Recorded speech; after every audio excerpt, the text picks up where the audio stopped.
कहाँ है तू? तेरी कितनी हिम्मत!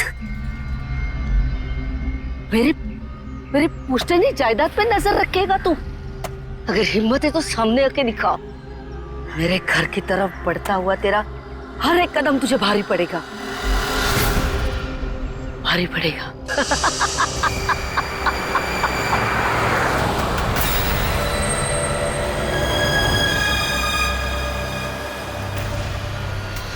यार यहाँ पे तो कोई भी नहीं दिख रहा, किससे पूछूं? इतना घना जंगल है, कोई साइन बोर्ड भी नहीं है यहाँ पे।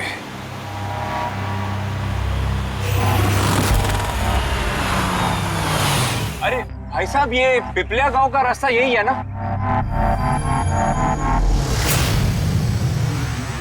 अरे सुनो ना भाई साहब। अरे बड़ा अजीब आदमी है।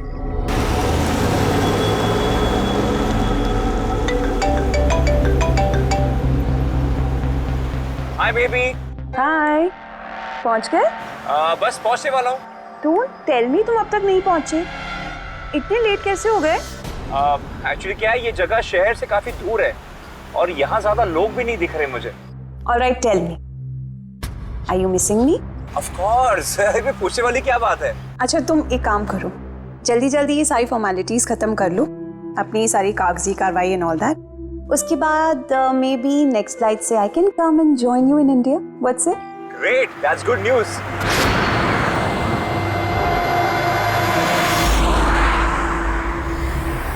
अच्छा बेबी, मुझे लग रहा है कि मैं पहुंच गया हूँ, वो मकान दिख रहा है मुझे।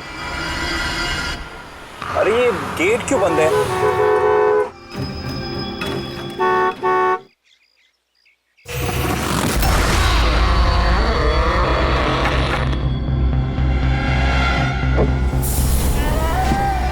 जी राय रंजीत के मकान में जा रहे हो?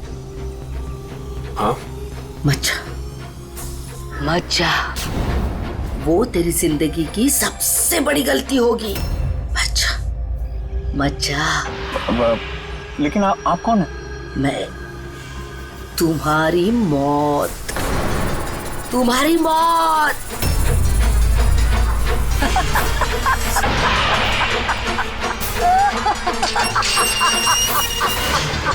ए बुढ़िया, चल चल, अरे जा। अच्छा वरना तू भी मरेगा, तू भी मरेगा। मत जा वरना तू भी मरेगा, तू भी मरेगा। नमस्ते साहब, आप राज साहब हैं? हाँ हाँ हाँ हाँ। आइए। Hello Raj, Raj are you okay? कौन था? हाँ, अरे वंदना, मैं ठीक हूँ, कोई नहीं था। और मैं पहुंच गया हूँ, ठीक है, बंगले पे। मैं कॉल करता हूँ तुम्हें। Okay okay, you take care. हाँ, I will speak to you soon. Bye bye bye.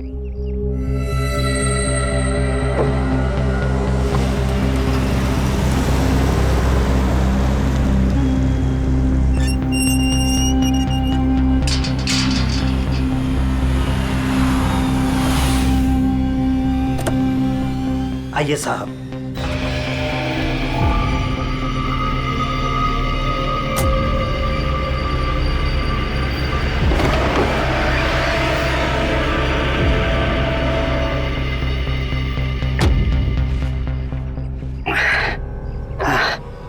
साहब, सफर में कोई तकलीफ तो नहीं हुई?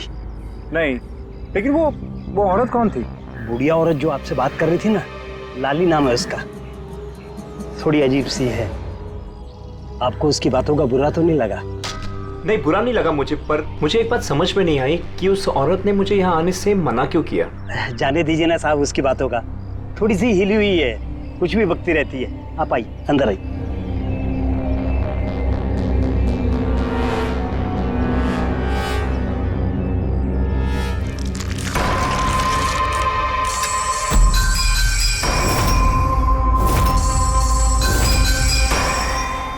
ये आदमी तो मुझे बीच रास्ते में मिला था।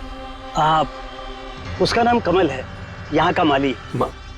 हमने सोचा अब आप यहाँ पर रहने वाले हैं तो क्यों ना बगीचे के जो रंग बिरंगे फूल हैं फिर से खिल उठाएं।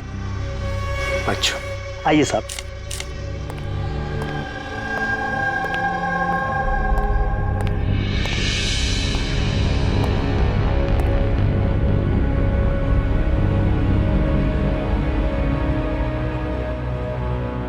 अच्छा एक बात बताइए जी। यहाँ कितने साल से काम कर रहे हैं आप? बस साहब ये समझ लीजिए कि मैंने बचपन में चलना यहीं से सीखा था, और अब इस घर से तभी जाऊंगा जब मेरी अर्थी उठेगी। साहब अब ये घर आपका है, कहीं आप मुझे नौकरी से निकाल तो नहीं देंगे? अरे नहीं नहीं नहीं चाचा, ऐसे कैसे बात कर रहे हैं आप? ऐसी कोई बात नहीं, बिल्कुल बेफिक्र रहिए। और इसमें इतने बड़े घर की देख रेख आपके सिवा और कौन कर सकता है? हाँ वाकई में आप बहुत नेक इंसान हैं। आइए।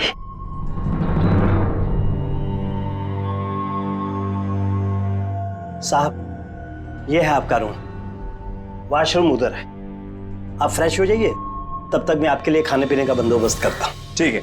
ठीक है साहब।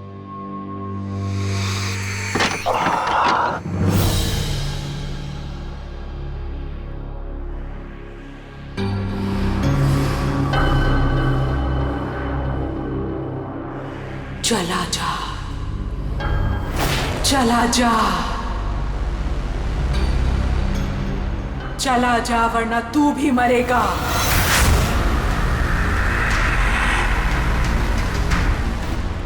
कौन?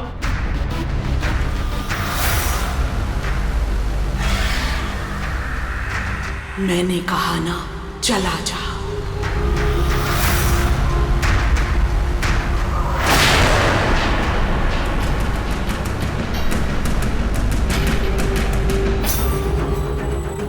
कौन है?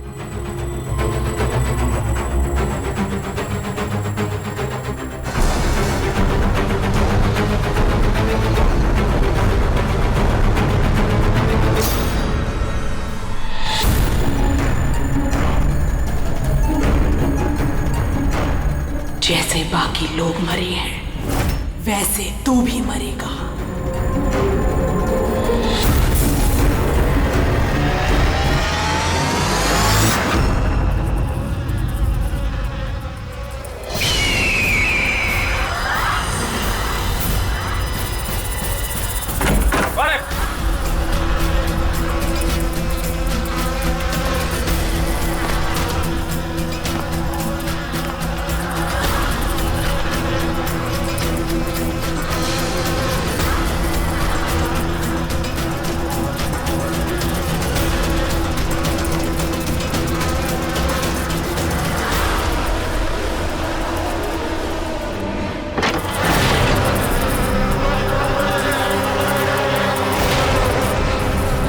मधुमक्खी?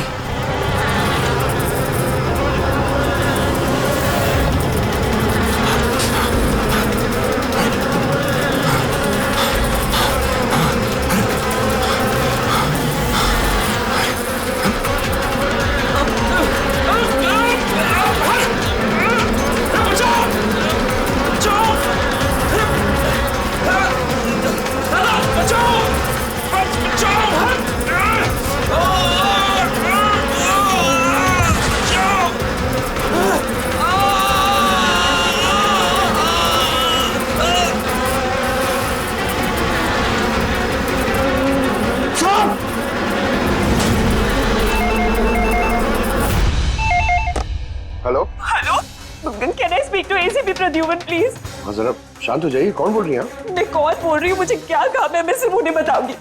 Can you just make me speak to him right now please? एक मिनट होल्ड करिए। सर, हाँ सर, फोन कॉल है। सर कोई लेडी है, बहुत रो रही है, कह रही है सिर्फ आपसे बात करेगी। Hello hello, ACP Pradyuman. हाँ मैं एसीपी प्रद्युमन बोल रहा हूँ। सर, हाँ कहिए। सर मैं वंदना बोल रही हूँ अमेरिका से। हाँ बताइए। सर मेरे साथ बहुत बहुत बहुत बुरा हुआ सर। क्या हुआ आपके साथ? सर मेरे फियांसे राज इंडिया गए थे पुश्तैनी मकान खरीदते। सर मधुमक्खियों के काटने से उनकी मौत हो गई। क्या? अच्छा तो बताइए मैं क्या कर सकता हूँ आपके लिए? सर लेकिन मुझे लगता है कि उनकी मौत मधुमक्खियों के काटने से नहीं हुई। इनफैक्ट उनका मर्डर हुआ है। He's been killed। तो ऐसे क्यों लगता है आपको कि उनका खून हुआ है? सर वो जब प्रॉपर्टी खरीदने के बाद कागजी कार्रवाई के लिए जा रहे थे तो तब तब क्या हुआ? सर मैंने साफ साफ सुना था राज को कोई औरत धमका रही थी। कौन थी वो औरत? No sir, I have no clue. जरा एक बात बताइए, क्या आपके राज की यहाँ इंडिया में किसी के साथ कोई दुश्मनी थी, कोई झगड़ा वगड़ा हुआ था? नहीं सर, राज की किसी के साथ कोई एनिमिटी, कोई दुश्मनी नहीं थी। इनफैक्ट राज तो इंडिया में किसी को जानता ही नहीं था। तो फिर कौन कर सकता है ये? कौन जान ले सकता है राज की? क्या आपको किसी पर शक है? नहीं सर, कोई शक नहीं। सर राज तो एक नेक काम करने जा रहे थे। कैसा काम? He wanted to start an orphanage। सिर्फ एक अनाथ आश्रम खोलना चाहते थे वो। वाकई नेक काम है, लेकिन किससे खरीदने वाले थे मकान वो? सब मकान तो वो ऑलरेडी खरीद चुके थे गवर्नमेंट से नीलामी के बाद। वो सिर्फ इंडिया कागजी कार्रवाई के लिए गए थे। देखिए, एक काम कीजिए, सारे के सारे डिटेल्स मुझे भेज दीजिए, मैं आपकी पूरी की पूरी मदद करूंगा, ठीक है? सर मैंने सीआईडी के बारे में बहुत सुना है। सर मुझे भी जस्टिस मिलेगी ना? वंदना जी, मैं आपसे वादा करता हूं, आपको पूरा का पूरा इंसाफ दिलाएंगे हम, और जिसने भी आपके राज के साथ बुरा किया है उसे हम सजा दिलवाएंगे। वंदना, उसका मंगेतर राज अमेरिका से इंडिया आता है मकान खरीदने, अनाथाश्रम चलाने, और राज की मौत होती है मधुमक्खी के काटने से। इंटरेस्टिंग।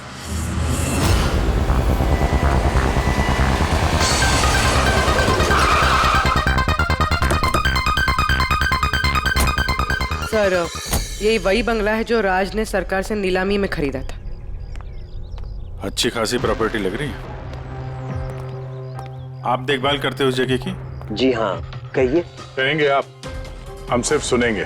क्या मतलब? सीआईडी? क्या बात होगी सर? राज राकेश नाम के एक आदमी का खून हुआ है यहाँ पे। बहुत बुरा हुआ सर उनके साथ। उन्होंने ही सरकार से ये मकान खरीदा था। हाँ, उन्हीं की बात कर रहे हैं। उनका खून नहीं हुआ, मधुमक्खियों के काटने से उनकी मौत हुई है। मैंने खुद अपनी आंखों से देखा था। नहीं देखा होगा आपने, लेकिन यहाँ इस बंगलों में आने से पहले किसी औरत ने उन्हें धमकी दी थी। कुछ जानते हो उस औरत के बारे में? अच्छा, वो लाली साहब, वो बुढ़िया तो बेतुकी बेसर की बातें करती रहती है। आप उसकी बातों को गंभीरता से मत लीजिए। क्या गंभीरता से लेना और क्या नहीं वो हम तय कर लेंगे। आप ये बताइए कि वो लाली, वो रहती कहाँ है? कहीं भी नहीं सर। कहीं भी नहीं मतलब? उस बेचारी का ना तो अपना कोई घर है और ना ही कोई अपना परिवार।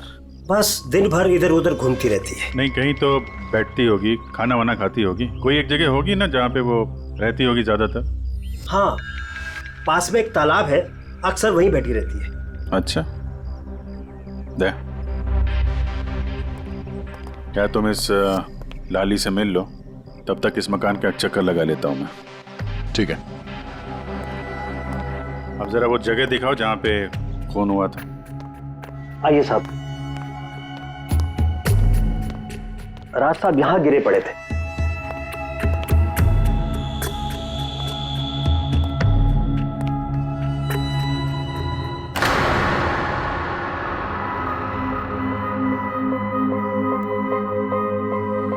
पहले मधुमक्खियों ने राज साहब को मारा, फिर वो खुद मर गए। ये मधुमक्खी के हमले यहाँ पे अक्सर होते रहते हैं क्या? नहीं साहब, इससे पहले तो मैंने एक मधुमक्खी भी नहीं देखी यहाँ।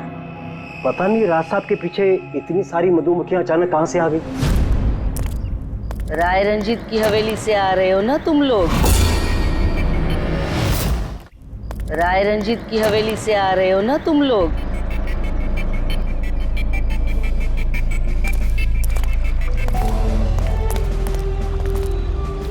क्या कहा आपने? राय रंजीत के मकान से लौट रहे हो? आप कौन है? क्यों गए थे वहां? अपनी मौत को दावत देने गए थे? सर, लगता है ये लाली है। आप लाली हो ना? हाँ, तुम्हें किसने बताया? तुम्हें तुम्हें राय रंजीत के जासूसों ने यहाँ भेजा है? हाँ, उन्होंने ही भेजा है ना यहाँ पे। कौन कौन राय रंजीत? सांप था वो, सांप। उसने मेरी दादी को धोखा दिया, उन्हें अपने ही घर से धक्के मार के निकाल दिया। ऐसे बाहर छोड़िए मुझे, मुझे मेरे घर से मत निकाल, मुझे मेरे घर से मत। शर्म आनी चाहिए तुम्हें रंजीत, तुम अपनी खुद की भाभी को घर से बाहर निकाल रहे हो। कम से कम अपने भैया का तो लिहाज किया होता। अरे उनका क्या लिहाज करना, उन्होंने खुद ही तो अंगूठा लगाकर ये घर मेरे नाम किया है। तूने उन्हें शराब पिलाकर धोखे से अंगूठा लगवाया था। अब क्यों किया, कैसे किया, इस गहराई में जाने से क्या फायदा। समझने वाली बात तो ये है कि ये मकान अब मेरा है और तू सड़क पर आ गई है। चलो निकलो इसे यहाँ से। तेरे हिस्से में ना सिर्फ घर नहीं आया है, एक मकान आया है, एक ऐसा मकान जिसके हर कोने में मेरी बदुआएं गूंजेगी। मैं तुझे श्राप देती हूँ, सिर्फ तू ही नहीं, इस घर का जो भी मकान मालिक बनेगा वो जिंदा नहीं बचेगा। मौत का खेल होगा यहाँ, मौत का खेल। अब तक कितने लोग मरे? वो सब लोग मर गए जिन्होंने वो मकान खरीदना चाहा। तुम लोग वो घर मत खरीदना, तुम भले लोग लग रहे हो, वरना तुम्हारी बीवी विधवा हो जाएगी।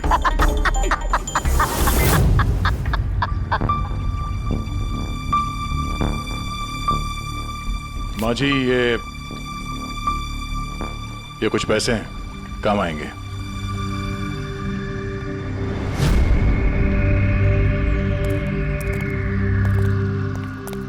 सर, लगता नहीं है इसका राज की मौत में कोई हाथ है। ये तो खुद बेचारी सदमे और विश्वास में लग रही है। हो सकता है राज की मौत कोई मर्डर ही ना हो, कोई हादसा हो।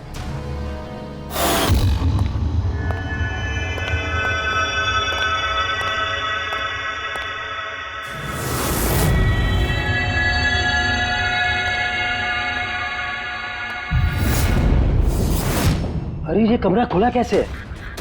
ये तो बंद था। एक मिनट रुको, शायद राज ने खोला।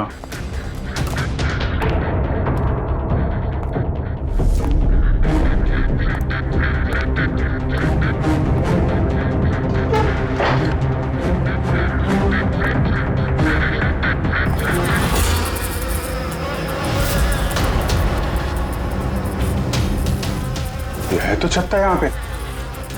इधर आ। जी सर। ये है मधुमक्खी का छत्ता। अरे मैं पहली बार देख रहा हूँ साहब। तो ये राज यहाँ इस स्टोर रूम में क्या करने आया था? साहब शायद बंगलू देखने आए होंगे। अच्छा, और उस वक्त तुम खाना लेने गए थे? जी सर।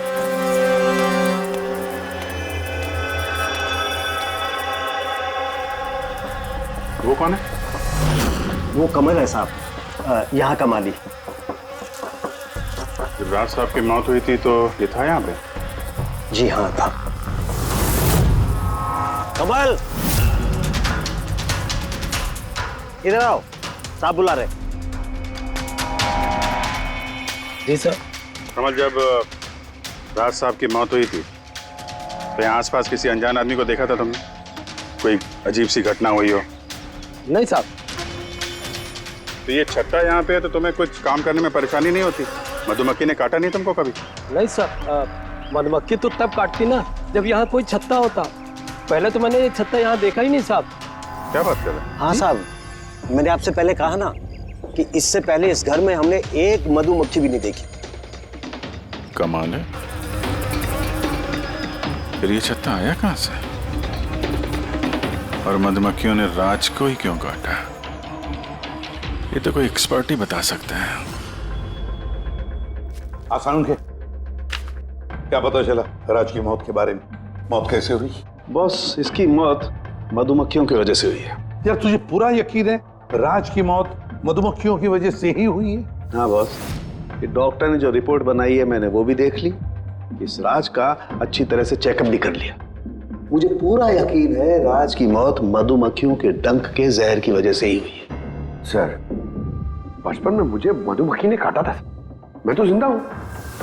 हाँ सालू के सब, पंकज पे जहर का असर क्यों नहीं हुआ? अरे पंकज को मधुमक्खी ने काटा था, मधुमक्खियों ने नहीं काटा था। बॉस अगर एक दो मधुमक्खी काटे तो बात समझ में आती है, लेकिन सैकड़ों मधुमक्खियां अगर हमला कर दे तो इट्स इम्पॉसिबल। मधुमक्खियों के डंक से साळुंखे कहता है कि राज की मौत मधुमक्खियों के डंक से हुई है, मधुमक्खियों के जहर से। और राज की मंगेतर वंदना कहती है कि राज का खून हुआ है।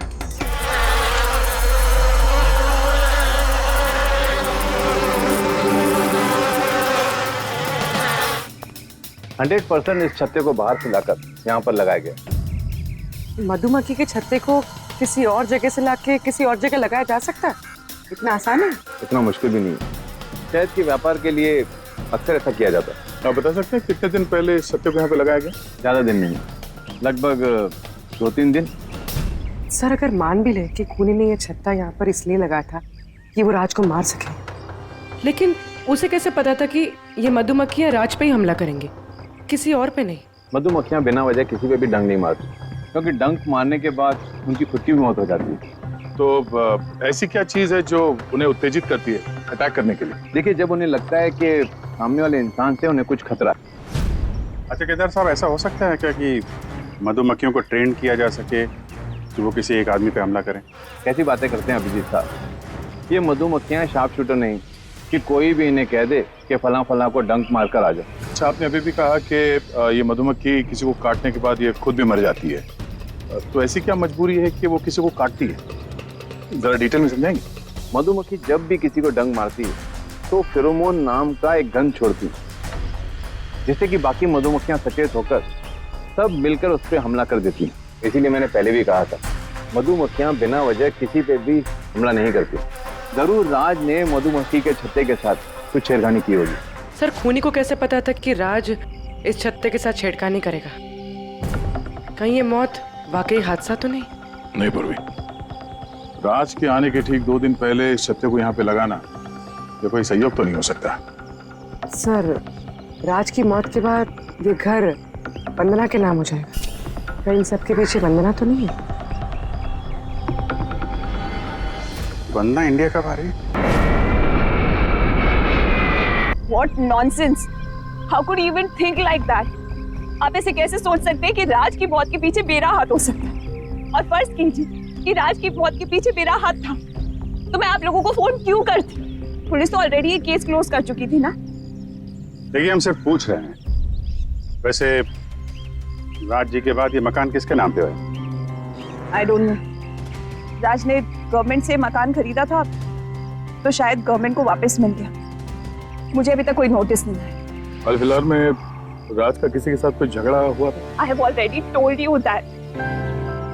राज एक नेक दिल इंसान थे और उनका किसी से दुश्मनी होना was impossible. अगर मुझे पता होता कि राज की नेक दिली उनकी जान ले लेगी तो मैं उन्हें कभी इंडिया आने ही नहीं देती। ये अनाथ आश्रम खोलने का ख्याल राज जी के दिमाग में कैसे आया? राज खुद अनाथ थे, इसलिए वो दूसरे अनाथ बच्चों की फीलिंग समझते थे। वो अनाथ बच्चों को घर जैसा माहौल देना चाहते थे, और जैसे उन्हें पता चला कि गवर्नमेंट ये मकान नीलाम कर रही है तो राज ने सबसे ऊंची बोली लगाकर ये मकान खरीद ली। तो कहीं इस राज की मौत का कारण ये घर तो नहीं है? हो सकता है कोई और भी इस घर को खरीदना चाहता था, राज बीच में आ गया इसलिए। What?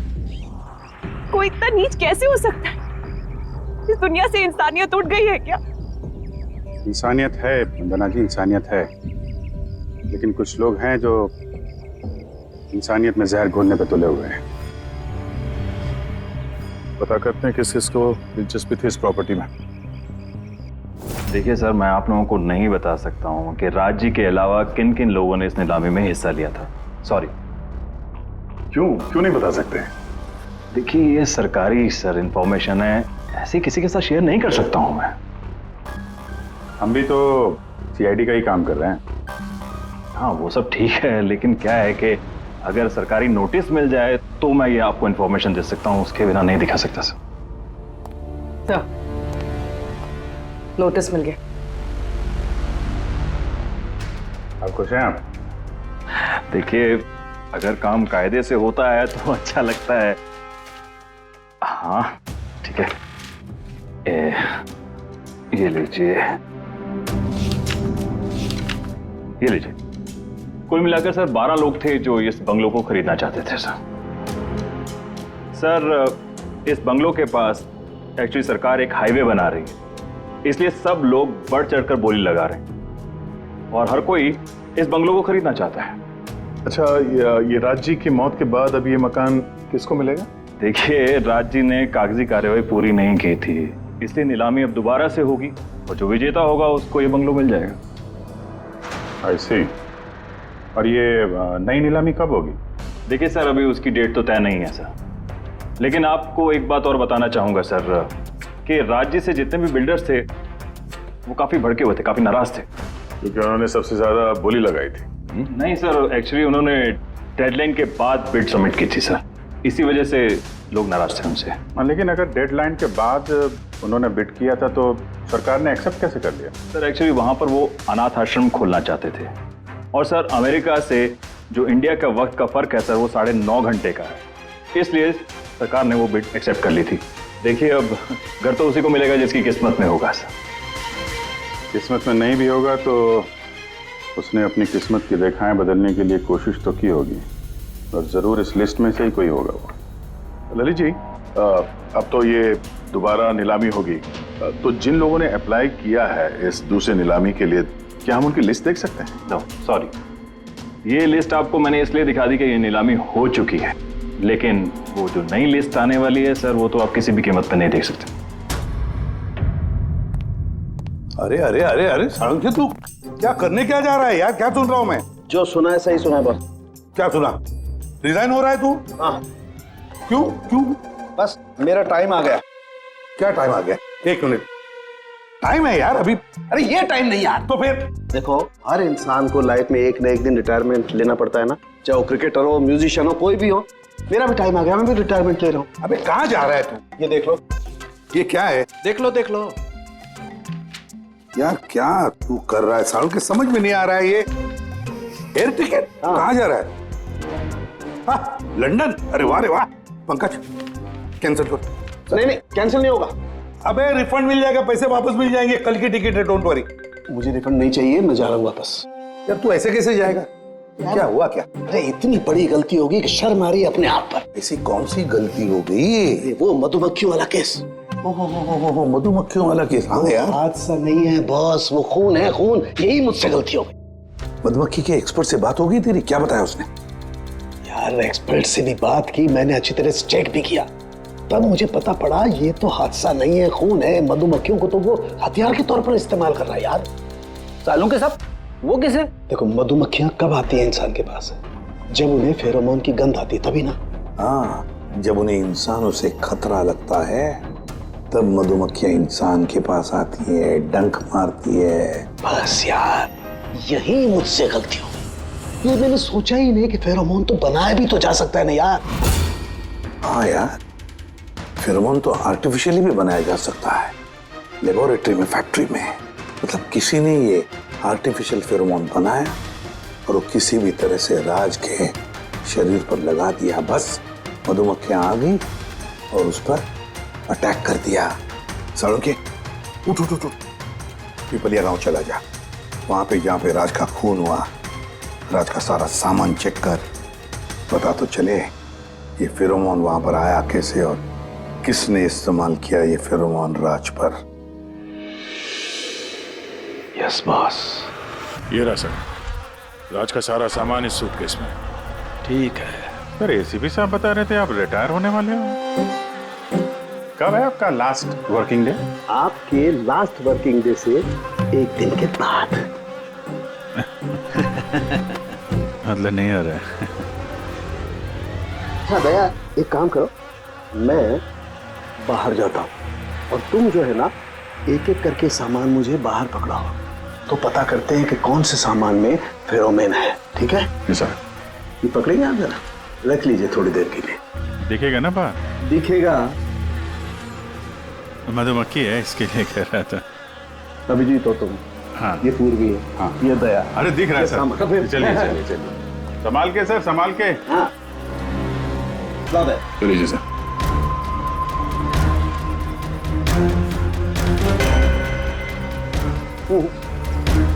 नहीं, इसमें फेरोमोन नहीं है।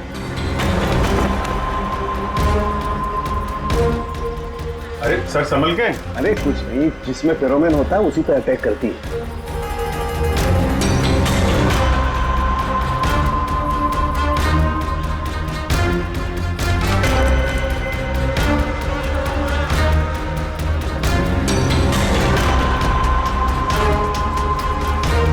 अरे यार,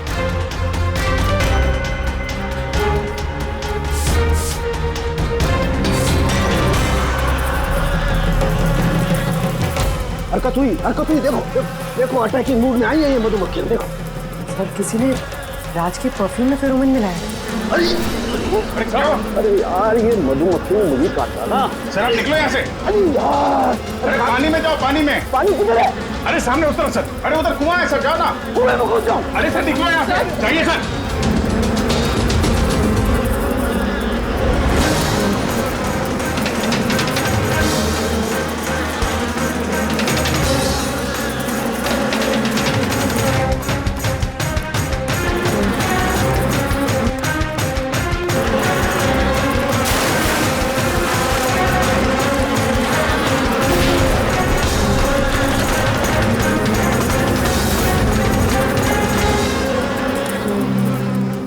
आप ठीक हो सर? बाप रे बाप, ये मधुमक्खियां आपको रिटायर नहीं होने देंगी सर।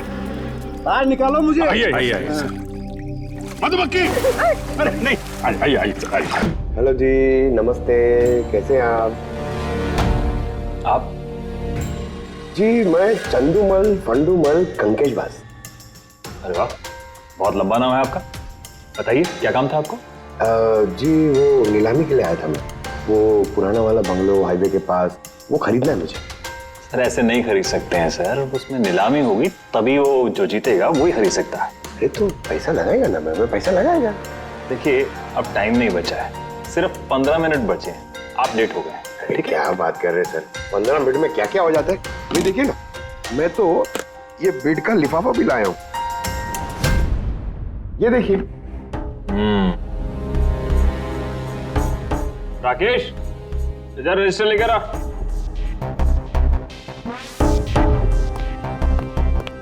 साहब को दो, एंट्री कीजिए साहब। हाँ यहाँ पर एंट्री कर दीजिए। अच्छा,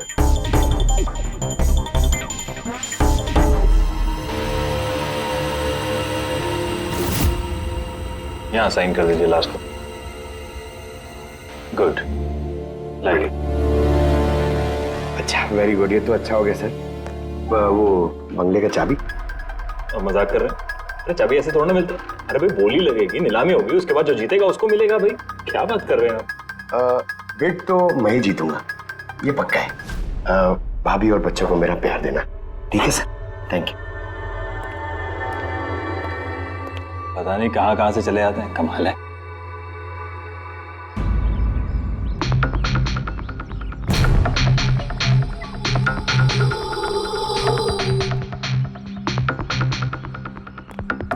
क्या भाई साहब काम हुआ? सर ये देखिए, चंदूमल फंडूमल कंकेशवास का कमाल। उठ जाओ पंकज, 12 में से 2 लोग हैं जिन्होंने दोबारा बोली लगाई है इस मकान को खरीदने के लिए, हेमंत और रोशन। मतलब खूनी इन्हीं 2 में से कोई हो सकता है। और जो कोई भी है इस बार भी इस मकान को हथियाने के लिए किसी भी हद तक जा सकता है। दोस्तों अब ये वक्त आ गया है कि बता दिया जाए कि नीलामी का विजेता आखिर है कौन। और मुझे बताते हुए बहुत खुशी हो रही है कि नीलामी के जो विजेता है मिस्टर रोशन। रोशन जी आपको बहुत बहुत बधाई हो। 1 मिनट, काय की बधाई हो? सबसे ज्यादा बिड मैंने लगाई थी, ये कैसे जीत गए? देखिए भाई साहब, आपको कोई गलतफहमी हुई है। सबसे ज्यादा बिड मिस्टर रोशन ने लगाई थी, इसलिए रोशन को मकान दे दिया गया। ऐसा हो ही नहीं सकता, मैंने बहुत ऊंची बोली लगाई थी, ये बिड मुझे मिलनी चाहिए थी। आप ऐसे ही बात कर रहे हैं सर, मैंने तीनों लिफाफे चेक किए हैं और चेक करने के बाद मिस्टर रोशन की कीमत सबसे ज्यादा थी, इसलिए मिस्टर रोशन को मकान दे दिया गया है। प्लीज कम ऑन यार, अब हार गए हो तो बच्चों की तरह रो मत। बिजनेस है, ऊंच नीच होती रहती है। बिजनेस में बेईमानी नहीं चलेगी। ये दिखाइए, आप पहले वो लिफाफे दिखाइए, मुझे अभी देखना है किसने कितने बिट करी है। दिखाइए दिखाइए दिखाइए, लाइए। मुझे भी चेक। नहीं नहीं नहीं, ये नहीं दिखा सकते, ये नियम के खिलाफ है। चीटिंग करना भी नियम के खिलाफ है। मैंने 7 करोड़ की बिट करी है, 4 करोड़। इनके अभी हेड ऑफिस से फोन आएगा और बोलेंगे कि मैंने सिर्फ 3 करोड़ लगाए। कोई फोन नहीं 4 करोड़ कम। आपके कहने से फोन आएगा। चलो उठाओ, फोन उठाओ तुम्हारा भी। ये मुझे क्या करना है क्या नहीं करना है, आप मुझे नहीं बताएंगे। आप ललित जी, आप तो बड़े कायदे कानून की बातें किया करते थे और फोन भी नहीं उठा रहे हैं। भाई ये तो बहुत गलत बात है। आप ब्यूरो चलिए हमारे साथ। आप कहाँ खिसक रहे रोशन जी? आप हमें मिठाई नहीं खिलाएंगे? नई प्रॉपर्टी ली है आपने? आइए, आप ही आइए। आइए आइए। सर रोशन जी बिल्कुल ठीक बोल रहे हैं सर। सर रोशन जी का इससे कुछ लेना देना नहीं है। जो भी फ्रॉड हुआ है सर मैंने किया है। ये रोशन का जुर्म अपने सिर पर क्यों ले रहे हो? अच्छा खासा पैसा दिया है क्या रोशन ने तुम्हें? और एक बात याद रख लो, ये पैसा खर्च करने को नहीं मिलेगा, क्योंकि तुरंत फांसी होगी तुम्हें। सर इतनी सी बेईमानी के लिए फांसी चढ़ा देंगे? नहीं नहीं नहीं, बेईमानी के लिए नहीं, खून के लिए। खून के लिए फांसी होगी। सर खून? किसका खून सर? राज राकेश का खून, जिसने पिछली नीलामी में वो घर, वो प्रॉपर्टी खरीदी थी। सर लेकिन मैंने किसी को नहीं मारा है सर। सर मैंने नहीं मारा है सर किसी को। पता है, इस रोशन ने मारा है। तो इसकी पोल खोल दो, वरना इसके पाप का मटका तुम्हारे सिर पे फूट जाएगा। सर ये क्या कह रहे हैं सर आप? मैं भला राज को क्यों मारूंगा सर? इस प्रॉपर्टी के लिए, और किस लिए? क्या कह रहे हैं आप सर? सर मैं मानता हूं कि मैं ललित के साथ मिलकर नीलामी में छोटी मोटी हेरा फेरी करता था, पर सर एक प्रॉपर्टी के लिए किसी का मर्डर थोड़ी कर दूंगा मैं। तो मतलब तुम्हारे कहने का मतलब है तुमने ये खून नहीं किया? नहीं सर। चल ठीक है, पूर्वी जरा वो परफ्यूम लाना।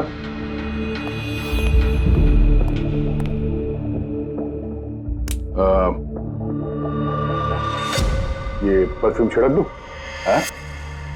बाहर मधुमक्खियों का छत्ता है, क्या होता है? Sir perfume? हाँ? आपकी मर्जी सर, लेकिन हमारे इस केस से परफ्यूम का क्या लेना देना सर?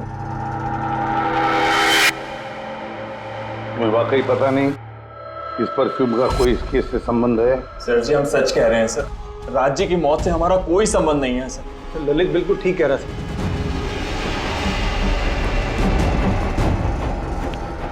अगर ये खून रोशन ने नहीं किया है तो फिर बचता है वही एक। इन कागज से साबित होता है कि तुम राय रंजीत के पोते हो। तुम्हारे पास तो बहुत बड़ी वजह थी इस मकान को वापस पाने के लिए, क्यों? देखिए, राय रंजीत का पोता होने से यह साबित नहीं होता कि यह खून मैंने किया है। हेमंत जी, खूनी कभी कभी अपने जुर्म के सबूत अपने साथ लेकर चलता है, जैसे तुम। मैं समझा नहीं। मैं समझाता हूं। ये रहे सबूत। कमाल है सालू के साहब, सेफ्टी सूट पहनने के बावजूद भी आप दोनों को मधुमक्खियों ने काटा। हाँ, कभी कभी सेफ्टी सूट पहनने के बाद भी मधुमक्खियां डंक मार सकती हैं, और फिर मधुमक्खी के छत्ते को इधर से उधर ले जाने में तो और भी ज्यादा अटैक हो सकता है, नहीं? जी देखिए, वो दरअसल बहुत हो गया हेमंत, तुम्हारी बेगुनाही का और भी कोई सबूत चाहिए? जी नहीं, मैंने ये सब किया था। जब राज बंगले में घुसा तब मैं वहीं था, और मौका देखकर मैं बंगले में घुस गया था। मैंने परफ्यूम की बोतल के अंदर फेरोमोन मिला दिया। उसके बाद राज को आवाज से डिस्ट्रैक्ट किया, मधुमक्खी के छत्ते तक लेकर गया, और उसके बाद का काम मधुमक्खियों ने कर दिया था। मुझे मेरा पुश्तैनी मकान वापस चाहिए था। वाह रे वाह, अपने पुश्तैनी मकान के लिए तुमने एक नेक इंसान का खून कर दिया। कानून तुम्हें कभी माफ नहीं करेगा। तुम्हें कम से कम आजीवन कारावास की सजा होगी। ले जाओ इसे पंकज।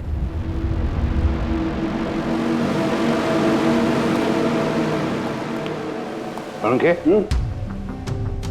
केस खत्म, रिटायर हो सकता है तू। मुझे रिटायर होना ही नहीं है। कल तक तो बोल रहा था रिटायर करो। वो कल की बात थी। भगवान, मतलब पीछा तो नहीं छूटने वाला इस आदमी से अपना। पीछा नहीं छूटने वाला है किसी का किसी से नहीं। मुझे तुम्हारे बिना चैन नहीं और तुम्हें मेरे बिना चैन नहीं। ये लीजिए, सरकार ने बंगलो अब राज से आपके नाम करने का निर्णय लिया है। उम्मीद है कि अब आप मिस्टर राज के अनाथ आश्रम खोलने का सपना पूरा कर पाएंगे। राज के जाने के बाद मेरी लाइफ का यही मकसद रह गया है, उसका आखिरी सपना पूरा करना। But thank you so much Raj को जस्टिस दिलाने के लिए। हमने जो कुछ भी किया वो तो हमारा फर्ज था। आपको और कोई मदद की जरूरत हो तो हमें जरूर याद करिएगा।